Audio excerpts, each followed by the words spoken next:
ስልካችን እንዳይጠለፍ ማድረግ ያለብን 3 ወሳኝ ነገሮች። መጀመሪያ ማድረግ ያለብን የስልካችን ሶፍትዌር አፕዴት ማድረግ ነው። ሶፍትዌር አፕዴት የሚል መልእክት ሲመጣልን እኛ ችላ ማለት የለብንም።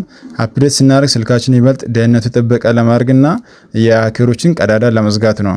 ስልካችሁ ሶፍትዌር አፕዴት የሚል ካልመጣ በሴቲንግ ውስጥ ማግኘት ትችላላችሁ። ሴቲንግ ውስጥ ከገባችሁ በኋላ ወደ ታች ስክሮል ስታደርጉ ሶፍትዌር አፕዴት የሚል አለ። ወደ እሱ ክሊክ አድርጋችሁ ኢንስቶል በማድረግ ዳውንሎድ ኤንድ ኢንስቶል የሚለውን በመንካት የስልካችሁ ሶፍትዌር አፕዴት በማድረግና ስልካችሁ እንዳይጠለፍ ማድረግ ትችላላችሁ። ሁለተኛ ማድረግ ያለብን የማይታወቁ ሊንኮችን ክሊክ ማድረግ የለብንም። የተለያዩ ሶሻል ሚዲያዎች የሚላኩ ማናውቀውን ሊንክ ክሊክ ማድረግ የለብንም። በቴሌግራም በቲክቶክ ወይም በቴክስት የሚላኩ ነፃ ሽልማት ደርሶለታል፣ ይህን ሊንክ ይጫኑ የሚል መልእክቶችን በፍጹም አይንኩ።